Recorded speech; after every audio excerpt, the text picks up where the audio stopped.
Good evening, listeners. My name is EveningWhisperTales. Tonight, I'll be telling you some scary horror stories to help you relax and fall asleep. If you enjoy this channel, I'd really appreciate it if you like and subscribe. Now, let's begin our evening together. Story 1. I work in a morgue and one body only arrives. When I'm alone, I took the night shift because nobody else wanted it. Most people imagine a morgue as constant horror, but honestly, it's routine. Paperwork, logging arrivals, temperature checks, and long stretches of quiet. During the day, there are doctors, police, transport teams. At night, it's just me and a locked building. Predictable. You notice patterns quickly when nothing happens for hours. Deliveries usually stop after midnight. The last transport team signs out around 12:30 a.m., and after that, the doors stay closed until morning staff arrives at 6. So the first time the buzzer rang at 2:14 a.m., I assumed it was a mistake. The security monitor showed the loading dock empty. Still, the intake door alarm kept sounding. A soft repeating tone that only activates when a gurney is detected at the exterior sensor. I grabbed my badge and went to the hall. The dock was empty, but the intake paperwork printer beside the door had activated. A single sheet waited in the tray. Unidentified mail, time of arrival 2:14. No transport signature, no hospital listed. I opened the door expecting wind to have triggered the sensor. A gurney stood there, perfectly centered in the doorway, like it had been placed carefully and the person left without sound. The body bag was zipped to the collarbone, no tags attached. I remember the quiet most, the outside lot completely still, no vehicle engine cooling, no footsteps fading away, nothing. Just the distant hum of the building and the shape waiting for me to do my job. I logged it and wheeled it inside. Standard procedure. Inside the prep room, I reached for the zipper. Then the desk phone rang behind me. The internal line, the one only police dispatch uses for identification confirmations. I answered. Dispatch asked, "Did you already receive the 1998 case?" I told them no case from that year was scheduled tonight. They paused, then slowly said, "You signed it in 20 minutes ago." I looked at the paperwork in my hand. The arrival time had changed, 2:34. I checked the wall clock. It was still 2:14. The zipper moved slightly under my hand. From inside the bag, a calm voice said, "You always notice too early." I dropped the phone. It didn't slip. My hand actually let go before I understood why. The receiver swung once against the desk and hung there, dispatch still speaking faintly through the line. The room stayed quiet except for the refrigeration units humming behind the walls. My hand was still resting on the zipper tab. I hadn't moved it. Slowly, deliberately, the metal teeth shifted another centimeter downward on their own. I stepped back. "Hello?" Dispatch called through the dangling phone. "You still there?" The body bag stopped moving. For a moment I wondered if I'd imagined it. Nerves filling silence, until the printer activated again. Behind me, another sheet fed out. I didn't want to look. I looked anyway. Chain of custody, released by night attendant. My name signed, timestamp 2:22. The wall clock still read 2:15. I picked up the receiver. "Dispatch, who signed the release?" They hesitated. "You did. We called to confirm because the case is listed as transferred twice tonight." "Transferred to where?" I checked the intake log binder. My handwriting filled a line I didn't remember writing. Same pen, same pressure marks, logging the body into storage cooler 3. Cooler 3 stood behind me, closed. I hadn't opened it. The gurney beside me was empty. The bag lay unzipped halfway with no body inside. The wheels of Cooler 3 clicked softly as the door settled tighter in its frame, like weight had shifted inside. I didn't remember moving anything. Dispatch was still waiting for an answer, but my voice wouldn't cooperate. The temperature display above the cooler dropped 1 degree, then another, then stopped. From inside the sealed door came a slow knock, 3 times measured. I approached before I realized I was doing it. Training overrides fear sometimes. Check, verify, document, even when your brain says leave. My hand hovered over the handle. The phone whispered behind me. Not dispatch now, just faint breathing through the line. The knock came again, softer. Then a voice through the metal, calm and patient. You put me in the wrong drawer again. I kept my hand off the handle.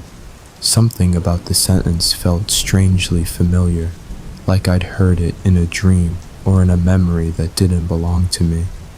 Morgue. Drawers aren't wrong or right to anyone inside them. They're just storage, paperwork. Yet the voice spoke with the mild frustration of someone correcting a routine mistake. I forced myself to do the only normal thing left, verify the log. I walked back to the desk, keeping the cooler in the corner of my vision, and opened the digital intake system. The screen showed 2 entries for the same unidentified mail. 1 marked received, 1 marked released, both under my credentials. The release destination field was blank except for a single word. Home. I hadn't typed that. My badge log showed I'd opened the loading dock door at 2:14, then again at 2:22. I only remembered the first time. Behind me, the cooler door creaked slightly, like pressure easing, though the latch stayed locked. I turned. It hadn't opened, but the air around it smelled faintly different, damp, like rain on warm pavement. The phone line clicked. Dispatch's voice returned, quieter now, like they were speaking from farther away. We have a unit en route to you. Stay on the line. I didn't tell them not to. I didn't tell them anything, because the printer spat out a 3rd page, not a form, a photo, black and white, grainy, like something printed from an old archive scanner. It showed a morgue, prep room, but not ours, different tiles, different lights. Still, the layout was close enough to make my stomach twist. In the photo, a younger man in a night attendant uniform stood beside a gurney. His face was turned toward the camera. It was me, except the date stamp in the corner read 1998. I was a child in 1998. The photo slid onto the desk and stopped. Beneath it printed 1 line of text, "Don't open the 3rd cooler. That's when it resets." I didn't know what resets meant, but my body reacted like it did when you see a warning sign on a road and your foot eases off the gas before your brain reasons it out. I backed away from Cooler 3.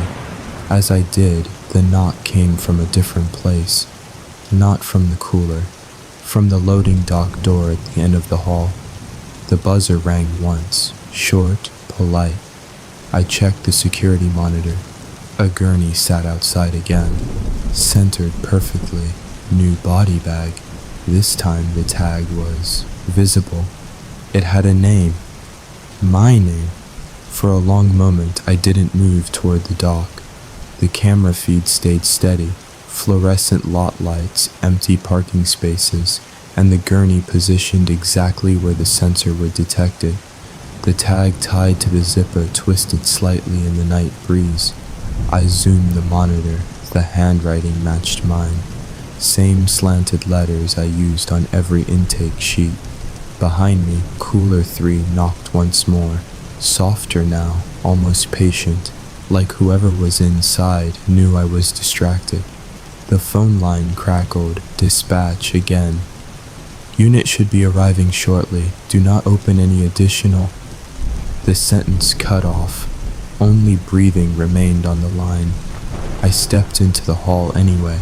My shoes echoed louder than they should have against the tile. Halfway to the dock, the overhead lights flickered once, and for a fraction of a second the corridor looked older. Different paint, older fixtures, then normal again. I unlocked the dock door. Cold air slipped inside. The gurney waited inches from the threshold. No vehicle, no footprints, no sound beyond distant highway noise. The tag brushed my wrist as I reached for it. Name, my full name. Time of arrival, 2:14. Same time as the first body. I checked my watch, 2:21. I pushed the gurney inside slowly, the wheels rolling smoothly as if they'd already traveled this path before. The intake printer activated the moment the threshold sensor tripped, but I didn't look yet. I didn't want to see another form I didn't remember signing. As I passed Cooler 3, the knocking stopped. The room felt expectant. I parked the new gurney beside the empty one and stared at the bag. It rose and fell slightly. Not breathing, just settling, but enough to make my hands hesitate. From the phone in the other room, my voice spoke faintly through the receiver. You always open this one. I hadn't said it. I grabbed the zipper and pulled halfway. Inside lay a body in the same uniform I wore, same badge clipped at the chest, face pale but unmistakably mine. Eyes closed, expression calm, like someone who'd already accepted something. A small paper rested on the chest. I picked it up. Next time, don't answer the knock.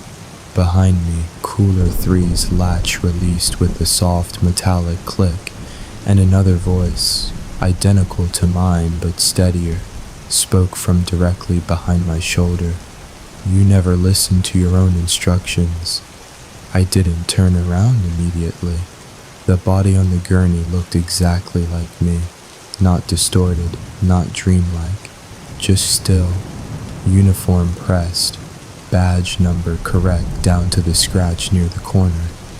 The paper in my hand felt warm, as if it had been held moments ago. Behind me, the cooler door opened fully. I heard it, the rubber seal peeling softly, hinges moving without resistance, but the air didn't rush out the way it should have. Instead, the room seemed to quiet, like sound. Itself stepped back. You're earlier this time, the voice behind me said calmly. I turned. The cooler stood open. Inside wasn't a shelf or tray, but a dark space deeper than the unit should allow. And standing just in front of it was another version of me. Older, hair thinner at the temples, posture more relaxed, like someone who'd been here long enough to understand it. He looked at the gurney, then at me. You read the note at least. I couldn't answer yet. My radio crackled weakly, dispatch calling my name. But the sound faded as if distance stretched between me and the building. The hallway beyond the prep room looked longer than before. I finally spoke. What is this? He considered the question like he'd heard it many times. The intake point. For what? For you, he said simply. I shook my head. I just arrived tonight. He nodded. You always think that. The clock helps. I glanced at the wall clock. 2:14. My watch read 2:24. The printer behind me fed out another sheet. He didn't look at it. I did. Arrival confirmed. Attendant present. Cycle incomplete. Cycle? I asked. He gestured toward the gurney with my body. Every time you open the third cooler before the transport signs, you take the call yourself. You bring you in. Then you try to stop it. I stared at him. Stop what? He gave a tired half smile. The night you died driving home. The memory flickered. Rain, headlights, the empty road after shift. Not clear, but enough to tighten my chest. You leave yourself instructions, he continued. Notes, tags, paperwork, hoping one version listens. I looked at the paper again. Next time, don't answer the knock. And if I don't? I asked quietly. He met my eyes. Then the body stays outside. The shift ends. Morning comes. From the hallway, faintly, the dock buzzer rang again. The same polite tone from earlier. The gurney, outside, arriving, the cycle starting. He stepped back toward the dark interior of the cooler. This is the part where you decide if you keep working or go home. The buzzer rang a second time. I stood between the cooler and the door, hearing my own footsteps approaching from the hall. The version of me about to bring in the body. For the first time, I didn't move to answer it. The buzzer rang once more, then stopped. Silence filled the building slowly, like a breath finally released. The wall clock ticked forward. 2:25. The gurney beside me faded, not vanishing fast, just becoming memory in real time. And the older version of me nodded once before the cooler door swung shut on its own. The phone line returned clearly. Dispatch's normal voice. Everything okay there? I looked around the ordinary prep room. One gurney empty, paperwork blank. I answered, quiet night. I finished the shift and drove home under early morning light. I never worked another overnight, but sometimes when I wake before dawn, I feel the urge to check a doorbell that never rang, and I stay in bed until the feeling passes. Story 2. My new apartment has a camera I'm not supposed to see. I found the apartment cheap enough that I stopped asking questions. Older building, 4 floors, narrow hallways, the kind of place where management cares more about rent being on time than paperwork being perfect. I just moved cities for work and needed something fast, so when the landlord said the previous tenant left suddenly, but everything was clean, I signed. The first week felt normal. Thin walls, elevator groaning at night, neighbors arguing occasionally, predictable city noise. The only unusual thing was a small black dome on the ceiling just inside my front door. Looked like a smoke detector at a glance, but smoke detectors don't have glass lenses. I asked the landlord when he dropped off a spare key. He barely looked at it. Old alarm system, not connected anymore. I didn't push. Lots of buildings keep dead security hardware installed because removing it costs money. Then one night I came home later than usual, around 1 a.m. The hallway lights were motion triggered, so they turned on as I walked toward my door. As I unlocked it, I heard a faint click inside the apartment, like a camera shutter. I stepped in and looked up at the dome. A small red light blinked once, then went dark. I stood there a while, convincing myself it was a reflection from the hallway sensors.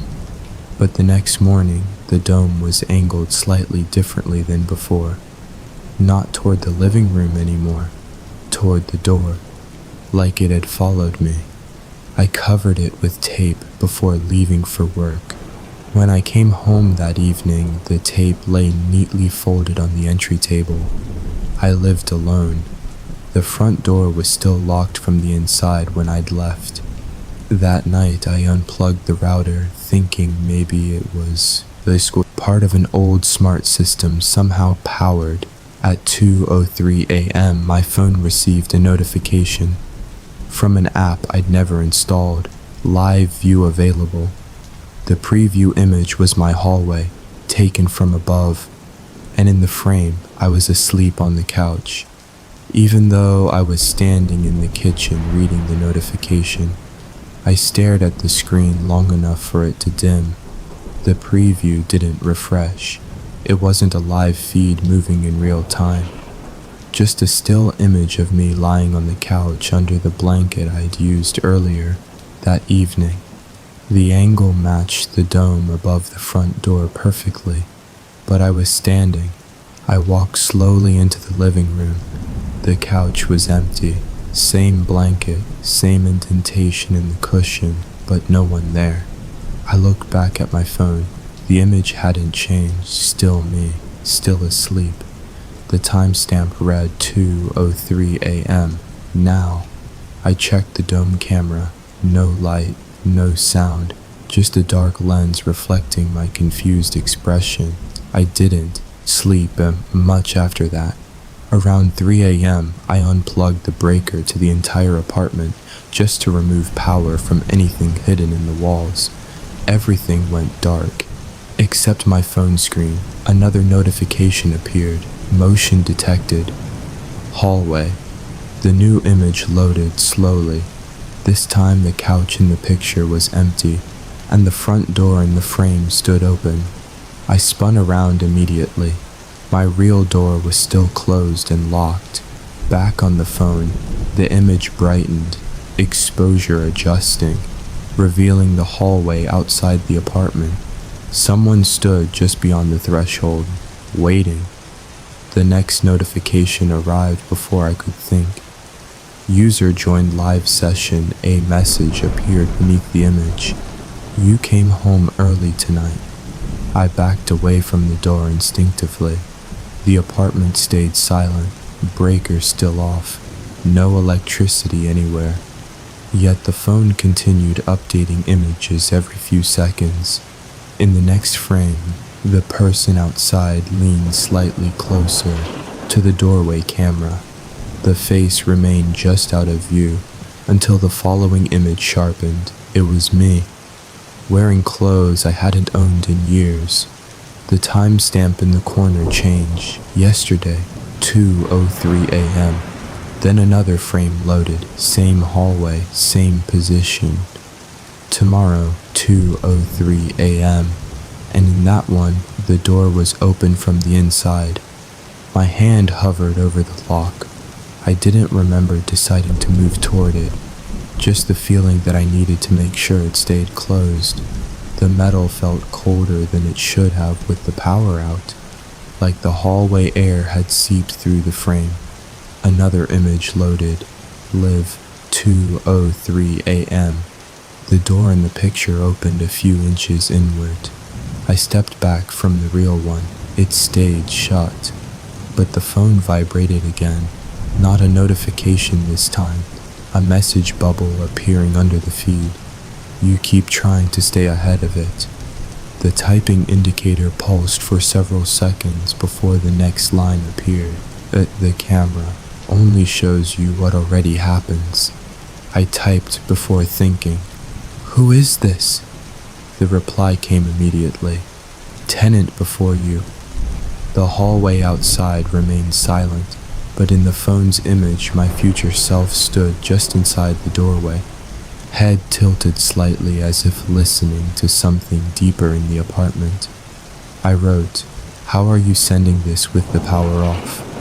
The typing paused longer this time, because it isn't recording the apartment. The next image refreshed. The camera angle shifted, not the dome near the door anymore. Higher, farther back, showing more of the living room than should be visible from that spot. It's recording when you live here. My throat tightened. I live here now.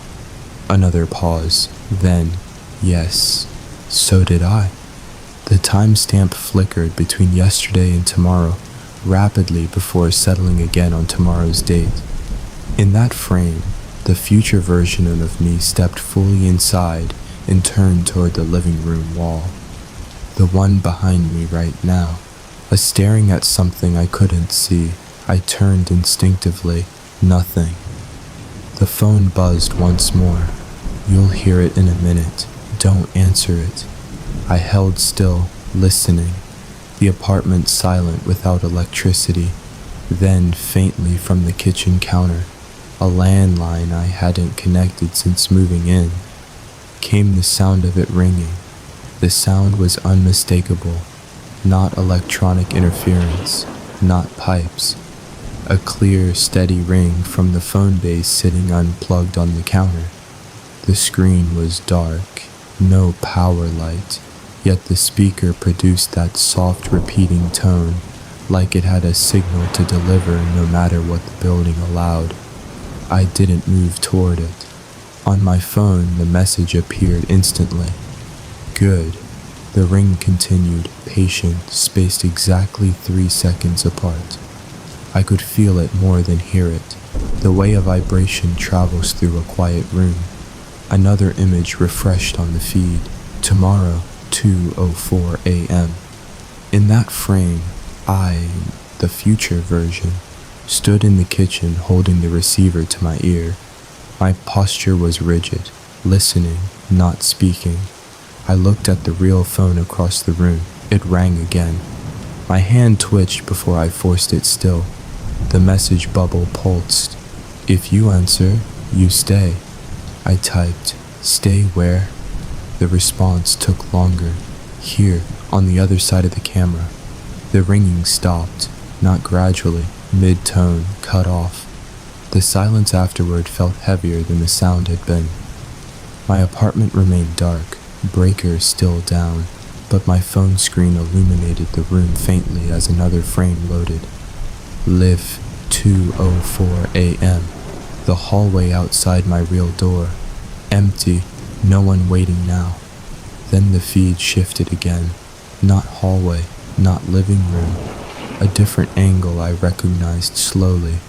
The inside of the dome camera housing itself, looking outward like I was seeing from inside the ceiling.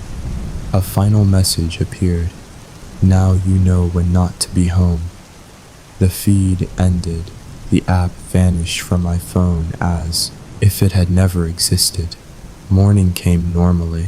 Power back, phone base lifeless and still unplugged.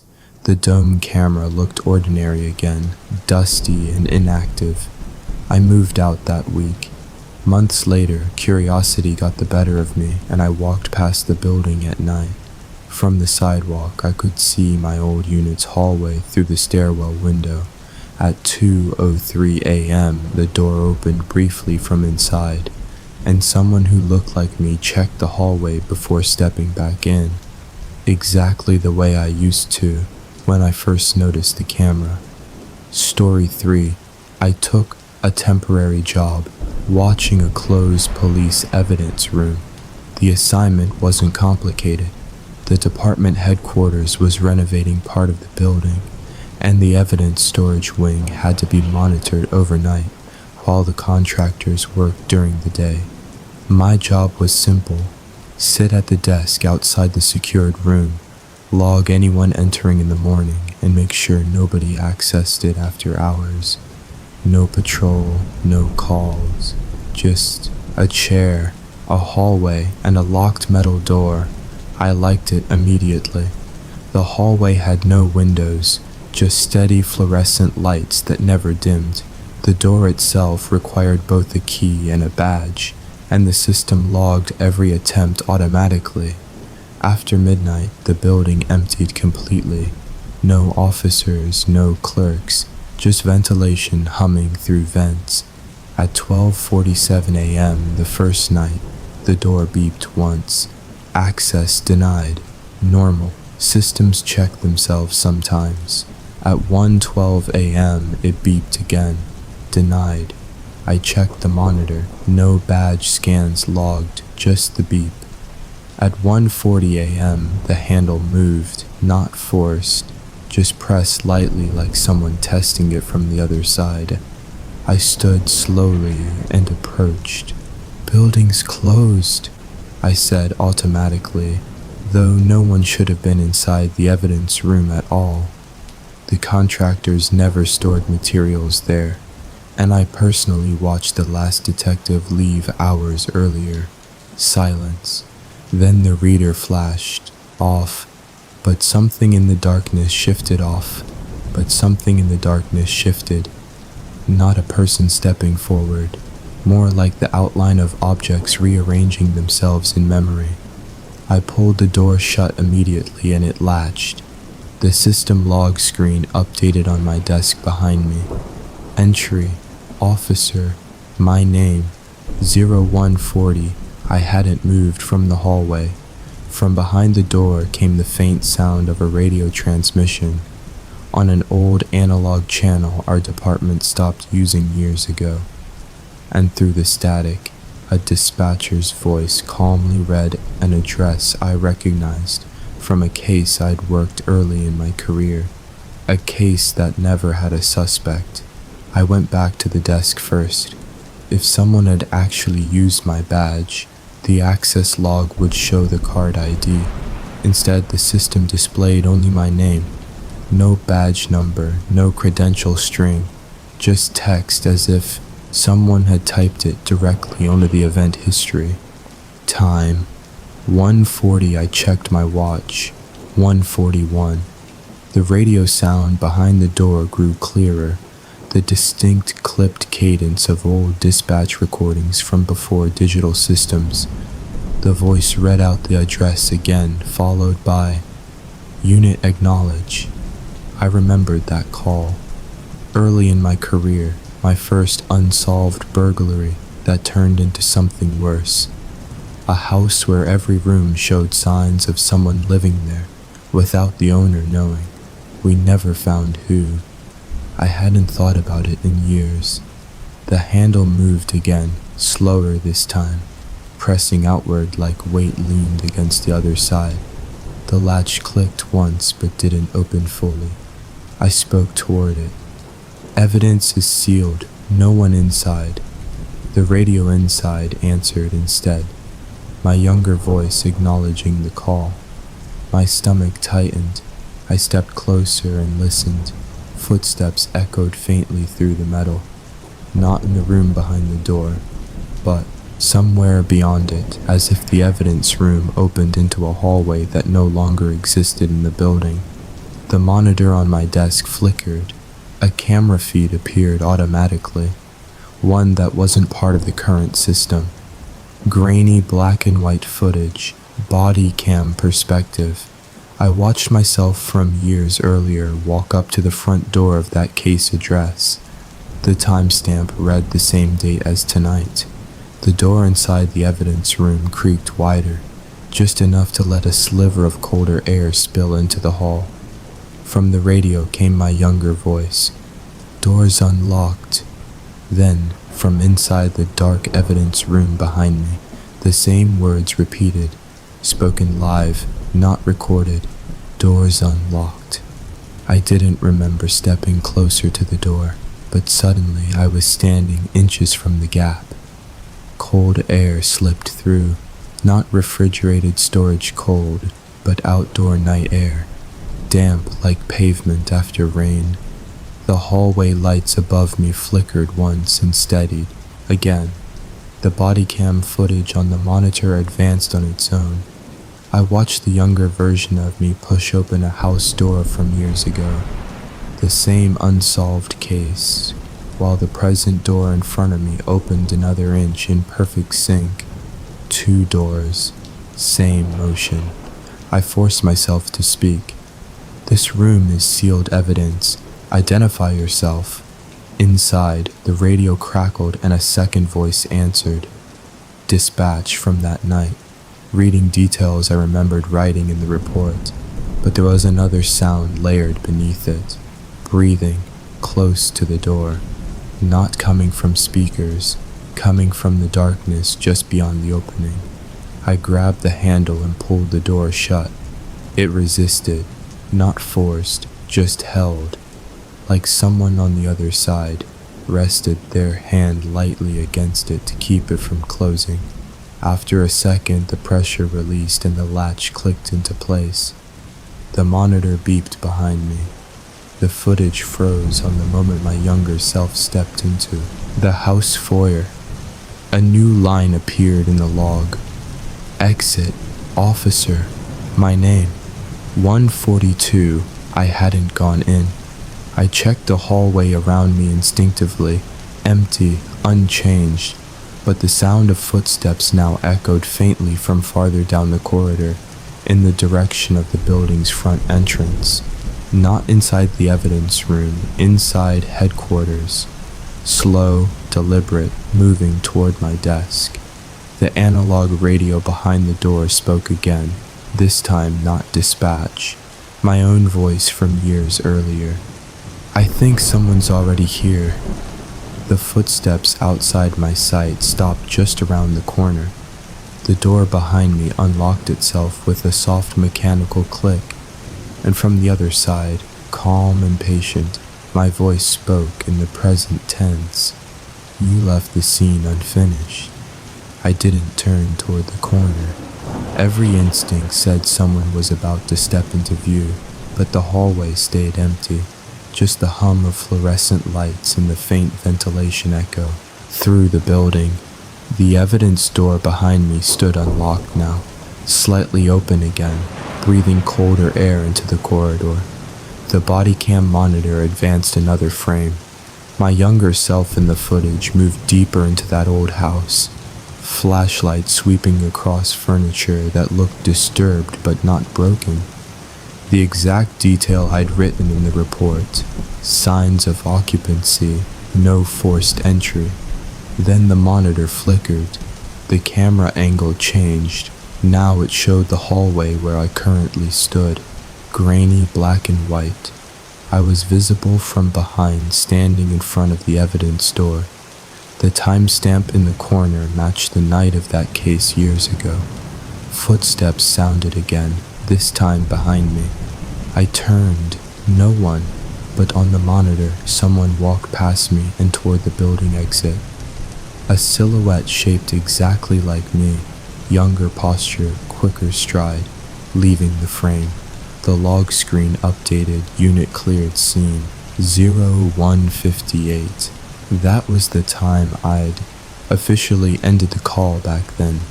I remembered the relief, nothing found, report filed, but the case never closed because the homeowner later insisted things kept moving after we left. The evidence door opened another inch.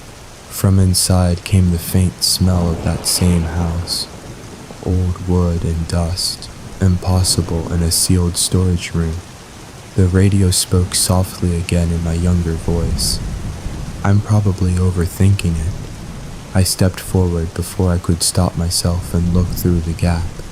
Instead of shelves and boxes, the darkness showed the interior of that house hallway exactly as I remembered it. Same wallpaper, same crooked picture frame. A flashlight beam swept across the floor. Not mine, someone else's. The person holding it stood just out of sight to the left, where I'd never checked that night. My chest tightened. I understood what the voice meant. I hadn't finished the scene. Behind me, the building's front door opened faintly, and from the evidence room, from the house inside it, a figure began walking toward the doorway, footsteps aligning perfectly with my own past report timeline. If I stepped away now, the log would close again. If I stepped in, the report would change. The radio whispered, almost encouraging, "You can still look this time." I kept my hand on the door frame. The hallway around me, the real hallway, stayed perfectly still, but through the opening I could hear floorboards from that other place shifting faintly under weight.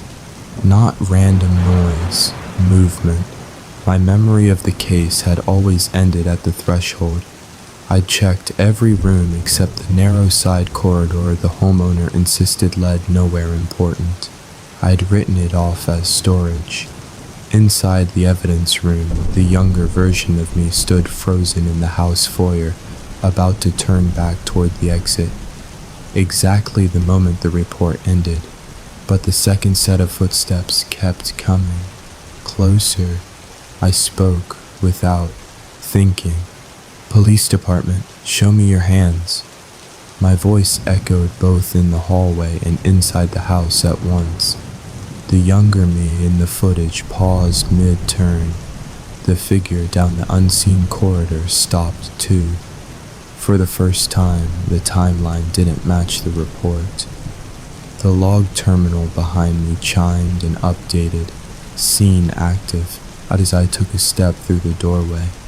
The temperature shifted immediately, the dry office air replaced by the stale warmth of that old house.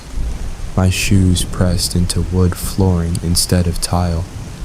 Behind me, the evidence door still stood in the police building. In front of me, the foyer of the past. The younger me looked directly at me. Not startled, just confused, like recognizing something out of place but not understanding why. "You're early," he said. I realized he couldn't see me clearly, just sensed presence, the same way I'd felt that night. The side corridor creaked. I turned my flashlight, now in my hand though. I didn't remember picking it up, toward the source. At the far end stood a man I'd never seen during the original investigation. Thin, calm, watching as if waiting for acknowledgement rather than escape. He didn't run, didn't speak, just stood where the report had left blank space. My radio crackled, dispatch from the present building overlapping with the old call audio, both asking for status. I answered now instead of leaving. "I have someone here." The younger me looked back toward the corridor, following the sound, and for the first time walked forward instead of leaving. The man in the hallway nodded slightly, almost relieved, and the air in the scene shifted like pressure releasing. The evidence room alarm sounded faintly from behind me. I stepped back through the doorway instinctively. The police hallway snapped back into full clarity, fluorescent lights, metal shelves visible again inside the room. The monitor showed the body cam, footage ending differently. My younger self escorting a suspect out of the house. A case number appeared on the log I'd never seen before. Closed. The evidence door shut and locked normally. The hallway fell quiet. Morning staff found me still sitting at the desk. Report screen blank, but system logs showing a completed case from years ago, finalized overnight. I never took another overnight assignment. Sometimes unfinished calls just need someone willing to stay a minute longer. Story 4. My daughter started drawing a man who stands behind me in every photo. It began like a normal kid thing. My daughter Mia is 6, and she draws constantly. Animals, houses, stick families with huge smiles. The sun in the top corner like it's watching everything. I keep her drawings on the fridge in the hallway wall because it makes her proud and it makes the house feel lived in. One afternoon she brought me a picture and asked if I liked it.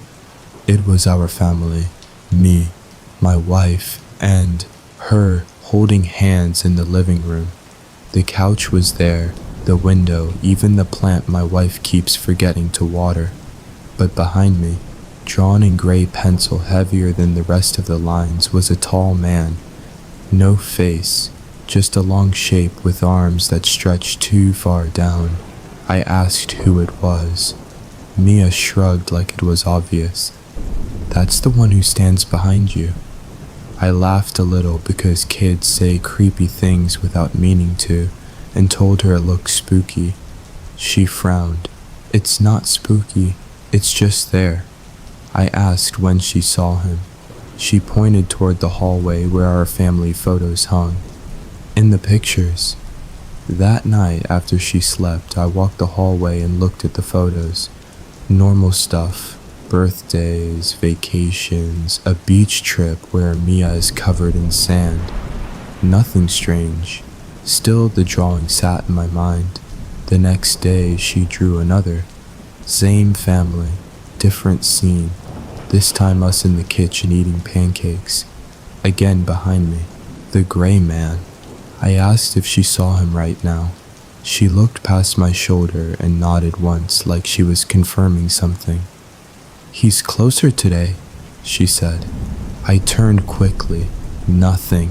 My wife told me not to freak her out, that she probably saw something on YouTube, so I stopped asking and just watched. A few days later, my wife took a picture of me and Mia in the yard. Mia wanted to see it right away, so she ran over and grabbed the phone. She stared at the screen and went quiet. Then she handed it back to me without smiling. "Delete it," she whispered. I looked at the photo. The image was normal at first. Me kneeling beside her, both of us squinting in sunlight. Then my eyes adjusted. Behind my shoulder, faintly reflected in the dark glass of the back door, stood a tall gray shape. No face, just outline, exactly where Mia kept drawing him. I zoomed in. At first it just looked like glare, the kind of reflection you get when sunlight hits glass at an angle. But the longer I stared, the more the shape held its place even as the rest of the reflections blurred together. The lines didn't match anything in the yard behind us. The height didn't match the fence, and the angle placed it directly behind me. Mia tugged my sleeve. "He doesn't like pictures." I forced a smile and told her it was probably just the camera catching the inside of the house through the glass, but I deleted the photo anyway. That night I checked older pictures after everyone slept. I didn't expect to find anything. I was mostly trying to prove to myself I was overthinking it. I opened albums going back months, birthdays, grocery store selfies, random candid shots my wife liked taking. The shape wasn't obvious at first. Then I noticed it wasn't always in reflections. Sometimes it was in the background blur, darker than shadows should be. Sometimes between door frames. Once, faintly at the far end of the hallway during Christmas morning photos stretched along the wall where no one stood. Always behind me, never behind my wife, never near Mia. My stomach tightened the longer I looked. I closed the gallery and set the phone down. From Mia's room came the sound of quiet talking, not crying, conversation. I opened her door slowly. She lay in bed facing the corner, whispering softly like she was answering someone who spoke too quietly for me to hear. "Mia," I said. She turned. "He said you finally noticed." I kept my voice calm. "Who?" She pointed behind me casually. "He's here now because you saw him." I didn't turn around immediately. Instead, I asked, "What does he want?" She thought a moment. "He just waits until you remember." "Remember what?" She shrugged and lay back down. "Before we lived here." I stayed in the doorway long after she slept.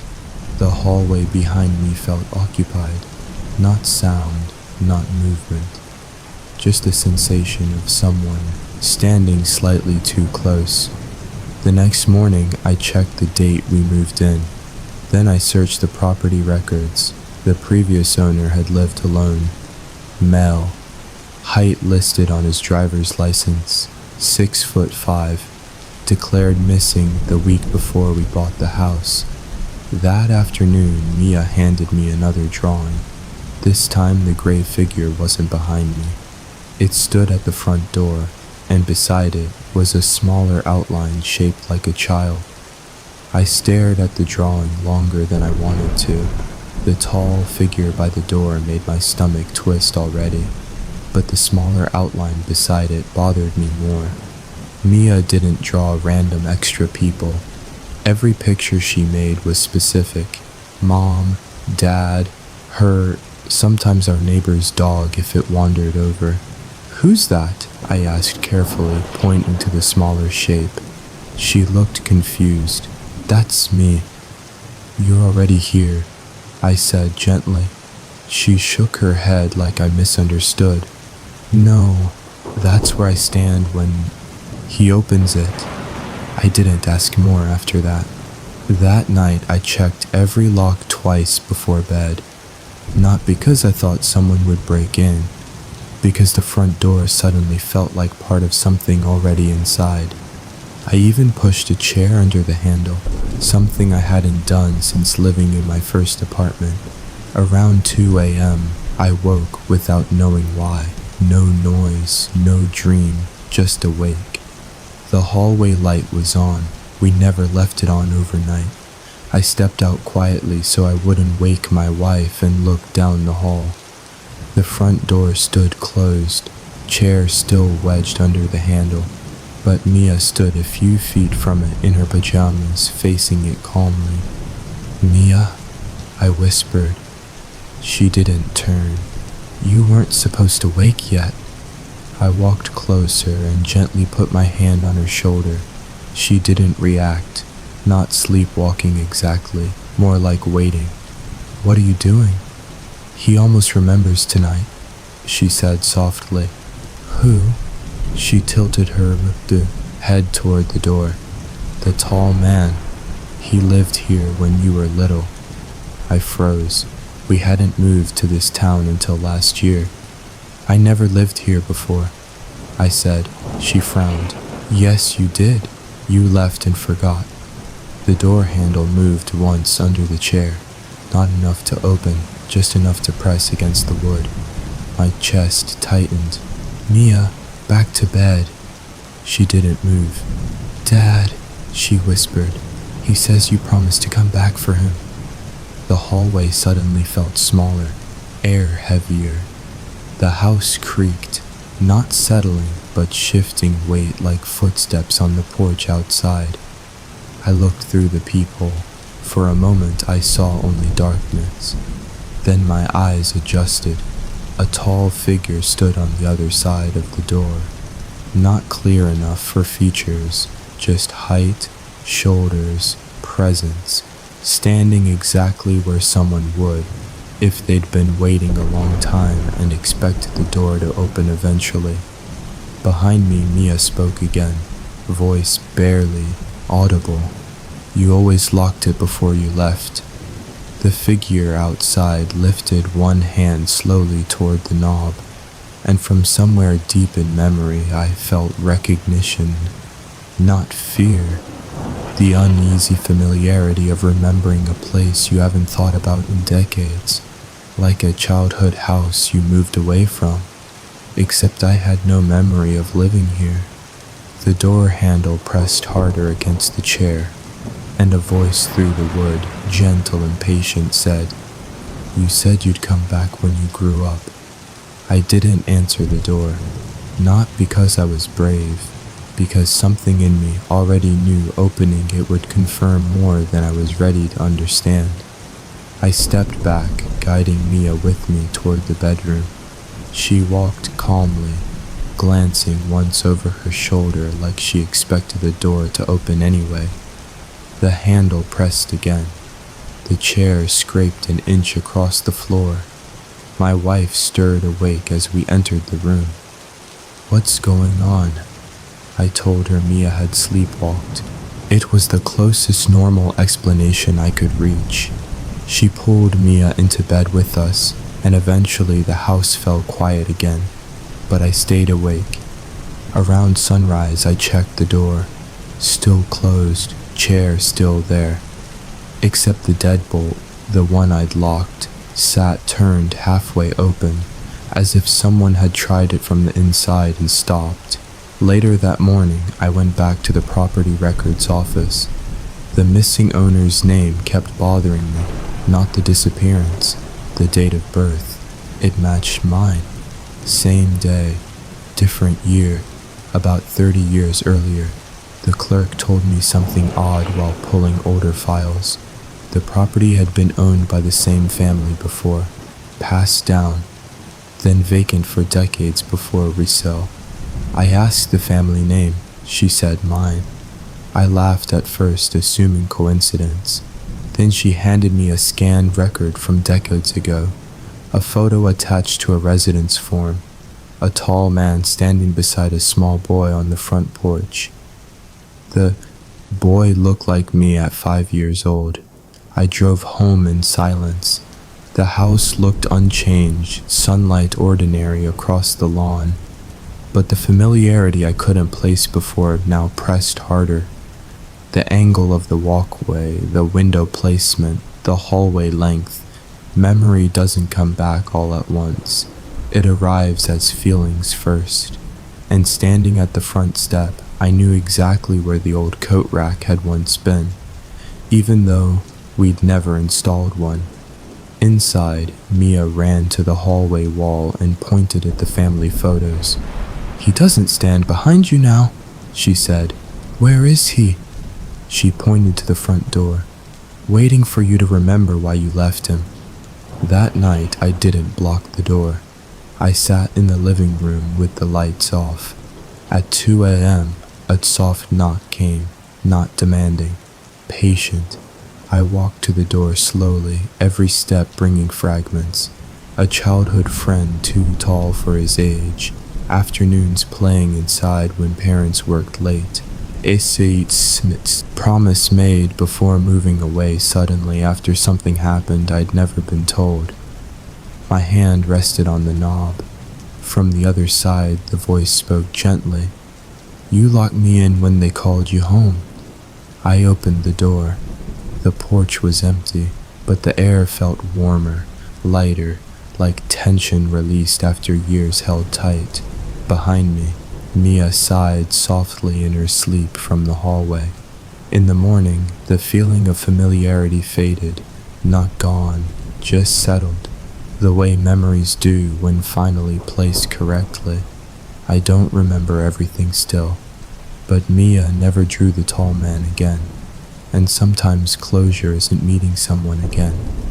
It's remembering you already said goodbye.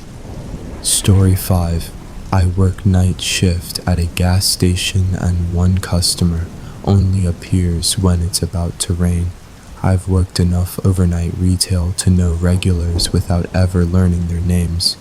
Truck drivers, nurses, construction crews grabbing coffee before sunrise.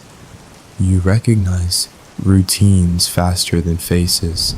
After a few months, the night has a rhythm, slow from midnight to 2, then the early commuters start. Except for the man who didn't follow any pattern except one. He only came in before storms. The first time was during a summer thunderstorm warning. Around 1:30 a.m., the sky had that heavy stillness. Wind gone quiet, air thick, and he walked in right as the first distant thunder rolled. Tall, older, soaked, though it hadn't started raining yet. He bought a bottle of water and stood by the window without leaving. I asked if he needed a bag. He shook his head and said, "Not until it begins." I figured he meant the rain. 5 minutes later, the downpour started suddenly, like someone flipped a switch, and he nodded once, set exact change on the counter, and left without taking the water. Weird, but harmless. The second time was a week later. Same conditions, calm air before a storm. Same man, same purchase, same waiting by the window. Again he left the water behind. I joked, "You always forget your drink." He looked at me strangely. "I never get to keep it." That answer stuck with me longer than it should have. After that, I noticed the pattern. Weather alerts, pressure drop, the sky that dull gray color. Then the door chime, and he'd enter right before the first raindrop hit. Always soaked, always watching outside like timing something. One night, curiosity got the better of me. I checked the outside camera after he left. The recording showed empty pavement until the moment the door opened. No approach, no footsteps, just him already there when the frame updated, like the rain brought him with it. The next visit I asked where he walked from. He pointed vaguely down the highway. "I'm usually on my way home." "Where's home?" He thought longer than normal before answering. "Not past the bridge." The bridge he meant had been closed for years after a flood washed part of it out. I told him that. He stared at me, confused, not surprised, just like I'd said something that didn't apply to him. That explains why I never arrive, he said quietly. Thunder rolled again outside. He left the water on the counter, and when I checked the date on the security footage later, the timestamp showed the recording was from 10 years earlier. The timestamp didn't make sense. I rewound the footage 3 times thinking the system clock had reset, but the date stayed the same. A summer night from a decade ago. Same camera angle, same counter setup, even that old coffee machine we'd replaced 2 years before. And me behind the register, younger, different haircut, same uniform. The man stood in the same spot watching the window while the first rain hit the pavement. When the recording version of me tried to hand him the water, he shook his head exactly the way he had tonight. Then the clip ended where the door closed. I checked. The live camera. The parking lot outside was empty again. The next night the air grew heavy around 1 a.m. The same pressure drop I'd started recognizing. And before the weather alert even hit my phone, the door chime sounded. He walked in dripping wet, though the asphalt outside was still dry. This time I didn't wait for him to speak. "You've been here before," I said. He studied me for a long moment. "You remember faster now." I asked what he meant about not arriving past the bridge. He looked toward the highway through the glass. "I always leave work late. Storm catches me halfway. I stop here, then I try to cross." The way he said it made me uneasy. Try?" He nodded slightly. "Every time I almost make it." Thunder rolled faintly in the distance. I asked what year he thought it was. He answered immediately with a date from 10 years ago. The same date stamped on the footage. I didn't correct him. Instead, I grabbed a receipt and wrote today's date on it, sliding it across the counter. He stared at the numbers like they didn't translate. "That's after," he said quietly. "After what?"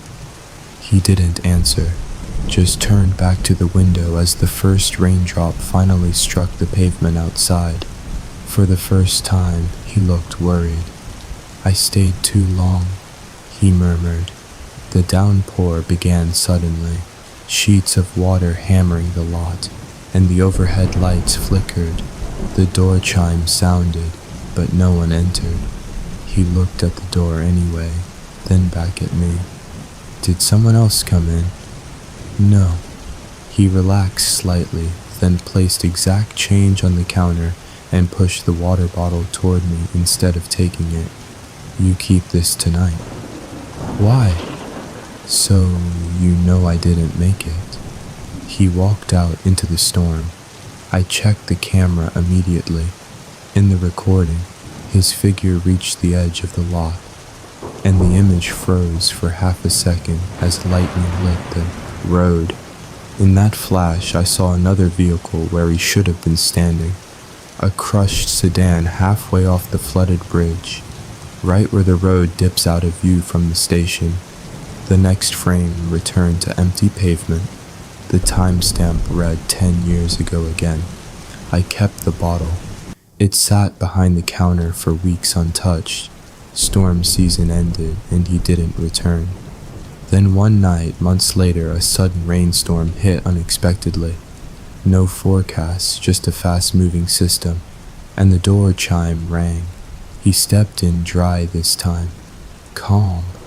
He looked at the bottle behind the counter and nodded once. "You finally saw it end," he said. "What happens now?" I asked. He glanced toward the highway, then back at me with a small, relieved smile. "I get to go past the bridge." He left without the water. The camera showed him walking into the rain and continuing beyond where the road dips out of view. No flash, no interruption, just empty highway after. Akisa checked the timestamp. It showed tonight's date. I threw the bottle away the next morning. Since then, storms feel quieter at night, like someone finally finished a trip they kept repeating.